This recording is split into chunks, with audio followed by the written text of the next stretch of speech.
जय हिंद दोस्तों। Welcome to परीक्षा सफर। आज है 30 अगस्त। 30 अगस्त के जितने भी करंट अफेयर्स के इंपॉर्टेंट क्वेश्चन बन सकते हैं हम इस वीडियो में डिस्कस करेंगे। यदि आपको इस वीडियो की पीडीएफ फाइल चाहिए तो आप टेलीग्राम ग्रुप से डाउनलोड कर सकते हैं, जिसका लिंक वीडियो के डिस्क्रिप्शन में मिल जाएगा।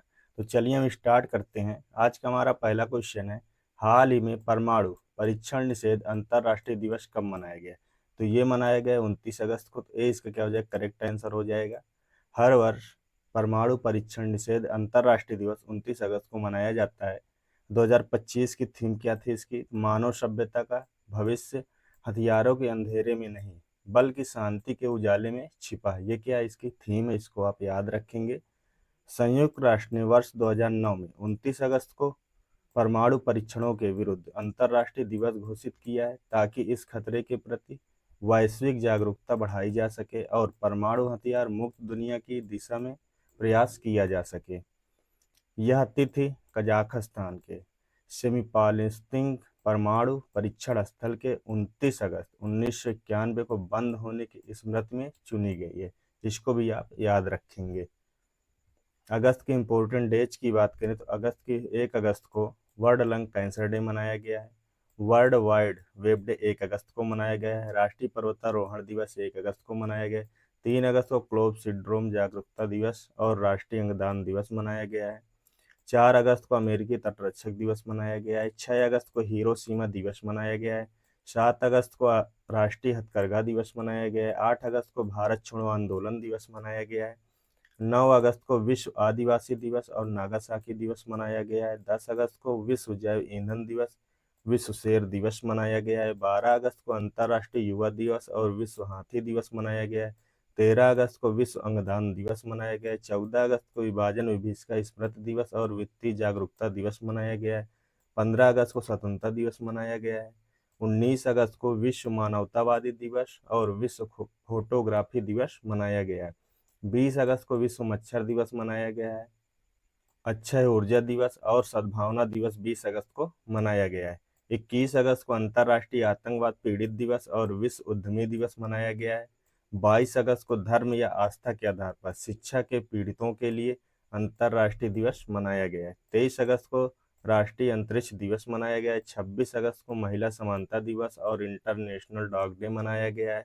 27 अगस्त को विश्व झील दिवस मनाया गया है। ये है 29 अगस्त। 29 अगस्त को राष्ट्रीय खेल दिवस मनाया गया। इसको भी आप याद रखेंगे। अगला क्वेश्चन है, हाल ही में भारत ने किस देश के साथ कृषि सहयोग के लिए समझौता पर हस्ताक्षर किया है? तो ये भूटान के साथ। 20 का क्या हो जाएगा? करेक्ट आंसर हो जाएगा। भारत ने भूटान के साथ कृषि सहयोग के लिए समझौते पर हस्ताक्षर किया है। तो इसका राइट आंसर क्या हो जाएगा? 20 को आप याद कर रखेंगे। ये कहाँ पे हुआ है? तो थिम्पू में संपन्न हुआ है, या समझो थिम्पू। थिम्पू क्या है? भूटान की राजधानी है। वहीं पर दोनों देशों ने समझौता किया है। तो इसको आप याद रखेंगे। अगला क्वेश्चन है, हाल ही में कहाँ भव्य अटचमायम शोभा यात्रा के साथ ओणम 2025 की शुरुआत हुई? तो ये हुई है केरल में। ये इसका क्या हो जाए? करेक्ट आंसर हो जाए। केरल में अटचमायम शोभा यात्रा के साथ ओणम 2025 की शुरुआत हुई है। तो इसका क्या है? करेक्ट आंसर है। केरल का सबसे प्रसिद्ध उत्सव ओणम त्रिपुनितुरा में पारंपरिक अटचमायम शोभा यात्रा के साथ भव्य और रंगीन अंदाज में शुरू हुआ है। यह शोभा यात्रा राज्य के 10 दिवसीय फसल पर्व की औपचारिक शुरुआत मानी जाती है। चमकदार धूप, जीवंत प्रस्तुतियों और उत्साही भीड़ के बीच ओणम 2025 ने परंपरा और आधुनिकता का सुंदर संगम पेश करने का वादा किया है। इसको आप याद रखेंगे। कहाँ मनाया गया? केरल मनाया गया है। यह है मैप में केरल। केरल की राजधानी क्या है? तिरुवनंतपुरम केरल की राजधानी है। और यहाँ सीएम कौन है? तो पिनाराई विजयन यहाँ क्या है? सीएम है। गवर्नर कौन है? तो राजेंद्र विश्वनाथ अरलेकर यहाँ क्या है? गवर्नर है। लोकसभा की सीट कितनी? केरल में 20 लोकसभा की सीट है। राज्यसभा की सीट 9 है। विधानसभा की सीट 140 है। केरल में राष्ट्रीय उद्यान कितने? 6 राष्ट्रीय उद्यान है। एराविकुलम राष्ट्रीय उद्यान, पेरियार राष्ट्रीय उद्यान, साइलेंट वैली राष्ट्रीय उद्यान, मथिकेतन 16 राष्ट्रीय उद्यान, अनामुड़ी 16 राष्ट्रीय उद्यान, पंपाडुम 16 राष्ट्रीय उद्यान। इनको भी आप याद रखेंगे। अगला क्वेश्चन है, हाल ही में कनाडा में भारत का नया राजदूत किसे नियुक्त किया गया है? तो दिनेश के पटनायक को कनाडा में भारत का राजदूत नियुक्त किया गया है। तो इसका क्या हो जाएगा? करेक्ट आंसर हो जाएगा। भारत सरकार ने वरिष्ठ राजनयिक दिनेश के पटनायक को कनाडा में अपना नया उच्चायुक्त नियुक्त किया है। यह फैसला दोनों देशों के बीच संबंधों को सामान्य करने और नई दिशा देने की महत्वपूर्ण पहल माना जा रहा है। इसी क्रम में कनाडा ने भी क्रिस्टोफर कूटर को भारत में अपना नया राजदूत नियुक्त किया है। यह समानांतर नियुक्तियां दोनों देशों के बीच संबंध सुधार की दिशा में अहम कदम उठाएंगी, इसको भी आप याद रखेंगे। किसको भारत में कनाडा का राजदूत नियुक्त किए गए? तो क्रिस्टोफर कूटर को, इसको भी आप याद रखेंगे। अगला क्वेश्चन है, हाल ही में नुआखाई उत्सव कहाँ मनाया गया? तो ये मनाया गया है उड़ीसा में। तो सी इसका क्या हो जाएगा? करेक्ट आंसर हो जाएगा। उड़ीसा में नुआखाई उत्सव मनाया गया, तो इसको आप याद रखेंगे। अगला क्वेश्चन है, हाल ही में भारत का पहला राष्ट्रीय बायो फाउंड्री नेटवर्क किस नीति के तहत लॉन्च हुआ है?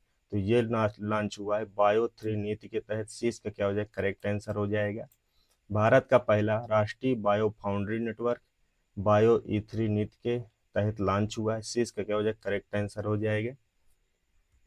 अगला क्वेश्चन है, हाल ही में कहाँ क्यूशू द्वीप पर माउंट शिनमोए में ज्वालामुखी का विस्फोट हुआ है? तो ये कहाँ हुआ है? तो जापान में हुआ है। ए इसका क्या हो जाएगा? करेक्ट आंसर हो जाएगा। जापान में 4 द्वीप है, जहाँ एक द्वीप में क्यूशू द्वीप पर माउंट शिनमोए में ज्वालामुखी का विस्फोट हुआ है। तो इसका क्या हो जाएगा? करेक्ट आंसर हो जाएगा। इसकी राजधानी क्या है? टोक्यो जापान की राजधानी है। मुद्रा क्या है? जापानी येन। यहाँ क्या मुद्रा है? पीएम कौन है? Fumio Kishida. यहाँ क्या है? पीएम। इसको भी आप याद रखेंगे। अगला क्वेश्चन है, हाल ही में उम्मीद मॉड्यूल किस मंत्रालय ने लॉन्च किया है? तो उम्मीद मॉड्यूल किस मंत्रालय ने लॉन्च किया? तो अल्पसंख्यक कार्य मंत्रालय ने उम्मीद मॉड्यूल लॉन्च किया। सी इसका क्या हो जाएगा? करेक्ट आंसर हो जाएगा। अल्पसंख्यक कार्यालय ने उम्मीद मॉड्यूल लॉन्च किया है। अल्पसंख्यक कार्यालय मंत्रालय द्वारा इसको लॉन्च किया गया है। इसका उद्देश्य क्या है? अल्पसंख्यक समुदाय की विधवाओं और तलाकशुदा महिलाओं और अनाथ बच्चों को सहायता देना। इसका क्या है? उद्देश्य है। यह प्लेटफॉर्म उम्मीद पोर्टल पर नया मॉड्यूल है, इसको भी आप याद रखेंगे। इसका प्रावधान क्या है? तो पत्र लोग संपत्तियों से प्राप्त रख रखाव सहायता के लिए ऑनलाइन आवेदन कर सकेंगे।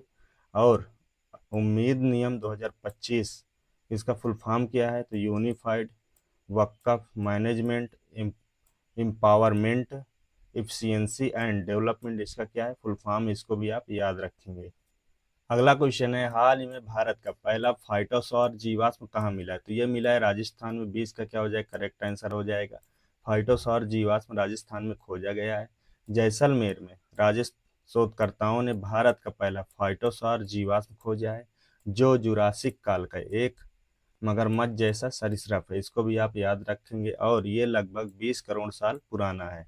कंकाल और अंडे सहित यह खोज प्रागैतिहासिक जीवन और इस क्षेत्र के डायनासोर युग से संबंध के बारे में जानकारी प्रदान करती है। यह महत्वपूर्ण खोज भारतीय भू विभाग को वैश्विक मंच पर एक नई पहचान दिलाती है। तो इसका राइट आंसर क्या है? C B. इसको भी आप याद रखेंगे। ये है मैप में राजस्थान। राजस्थान की राजधानी क्या है? जयपुर राजस्थान की राजधानी है। यहाँ के सीएम कौन है? भजन लाल शर्मा यहाँ के सीएम है। गवर्नर कौन है? तो हरि बाबू किशन राव बागड़े यहाँ क्या है? गवर्नर है। लोकसभा की सीट कितनी? 25 लोकसभा की सीट है। राज्यसभा की सीट 10 है। विधानसभा की सीट 200 है। इसको भी आप याद रखेंगे। अगला क्वेश्चन है, हाल ही में किस भारतीय अकादमी ने युवा फुटबॉल में यूरोपीय ट्रेबल जीता है? तो ये मिनर्वा अकादमी फुटबॉल क्लब है। इन्होंने अभी भारतीय अकादमी ने युवा फुटबॉल में यूरोपीय ट्रेबल जीता है। कौन से अकादमी ने? मिनर्वा अकादमी फुटबॉल क्लब ने।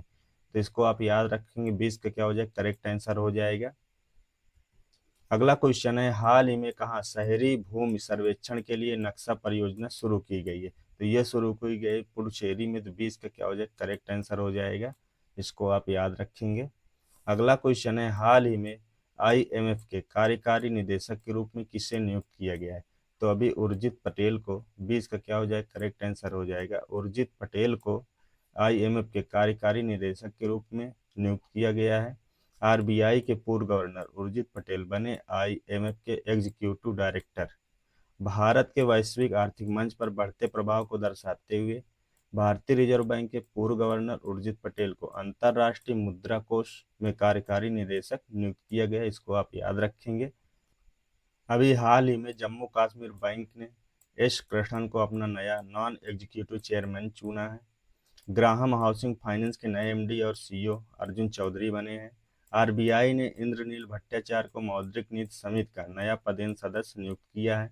सतीश गोलचा को दिल्ली पुलिस आयुक्त का नियुक्त किया है। डॉक्टर मयंक शर्मा ने वित्तीय सलाहकार का पदभार ग्रहण किया है। रवि नारायणन को एसएमएफजी क्रेडिट इंडिया क्रेडिट का मुख्य कार्यकारी अधिकारी नियुक्त किया गया है। इंडसइंड बैंक के नए एमडी और सीईओ राजीव आनंद को नियुक्त किया गया है। संजय वात्स्यायन ने नौसेना उप प्रमुख का पदभार ग्रहण किया है। विक्रम साराभाई अंतरिक्ष केंद्र के नए प्रमुख के रूप में ए राजराजन को नियुक्त किया गया है। खालिद जमील को सीनियर पुरुष राष्ट्रीय फुटबॉल टीम का मुख्य कोच नियुक्त किया गया है। गौरव बनर्जी को राष्ट्रीय मीडिया और मनोरंजन परिषद का अध्यक्ष नियुक्त किया गया। इनको भी आप याद रखेंगे। अगला क्वेश्चन है, हाल ही में यू स्पेशल बस सेवा किस राज्य केंद्र शासित प्रदेश में शुरू हुई है? तो ये शुरू हुई है दिल्ली में। 20 का क्या हो जाएगा? करेक्ट आंसर हो जाएगा। दिल्ली के मुख्यमंत्री ने कॉलेज छात्रों के लिए यू स्पेशल बस सेवा शुरू की है। दिल्ली की मुख्यमंत्री रेखा गुप्ता ने दिल्ली विश्वविद्यालय के छात्रों के लिए नई यू स्पेशल बस सेवा लॉन्च की है। यह पुरानी यू स्पेशल सेवा का आधुनिक रूप है। ये पहले चलती थी लेकिन बीच में बंद हो गई थी। उसी का आधुनिक रूप फिर से दोबारा लॉन्च किया गया। इसका उद्देश्य क्या है? छात्रों को पर्यावरण अनुकूलन, सुरक्षित और सुविधाजनक पब्लिक ट्रांसपोर्ट देना। ये क्या इसका उद्देश्य है? छात्रों को पर्यावरण अनुकूल, सुरक्षित और सुविधाजनक पब्लिक ट्रांसपोर्ट देना। ये क्या इसका उद्देश्य? इसको आप याद रखेंगे। अगला क्वेश्चन है, हाल ही में पंजाब नेशनल बैंक ने अपनी पहली स्टार्टअप केंद्रित शाखा कहाँ खोली है? तो ये खोली है नई दिल्ली में। 20 का क्या हो जाएगा? करेक्ट आंसर हो जाएगा। पंजाब नेशनल बैंक ने अपनी पहले स्टार्टअप केंद्रित शाखा कहाँ खोली? तो नई दिल्ली में। इसको आप याद रखेंगे। यह क्वेश्चन है कल के लास्ट वीडियो का। हाल ही में भारतीय नौसेना ने आईएनएस उदयगिरी को किसके साथ जलावतरण की है? तो ये आईएनएस, इसका क्या था आंसर? था आईएनएस हिमगिरी के साथ। 20 का क्या था? करेक्ट आंसर था। यह क्वेश्चन आज आपके लिए, हाल ही में किस देश ने मार्च 2026 से स्कूल की कक्षाओं में मोबाइल फोन पर प्रतिबंध लगाने का निर्णय लिया है? ये 4 ऑप्शन दिए, जो भी करेक्ट है आप कमेंट बॉक्स में लिख करके बताएंगे। यदि आपको इस वीडियो की पीडीएफ फाइल चाहिए, आप टेलीग्राम ग्रुप से डाउनलोड कर सकते हैं, जिसका लिंक वीडियो के डिस्क्रिप्शन में मिल जाएगा। यदि आपको यह वीडियो हेल्पफुल लगा हो, अच्छा लगा हो, तो आप चैनल को लाइक कर दें, सब्सक्राइब कर दें और दोस्तों को शेयर करना ना भूलें। मिलते हैं अगले वीडियो में। जय हिंद।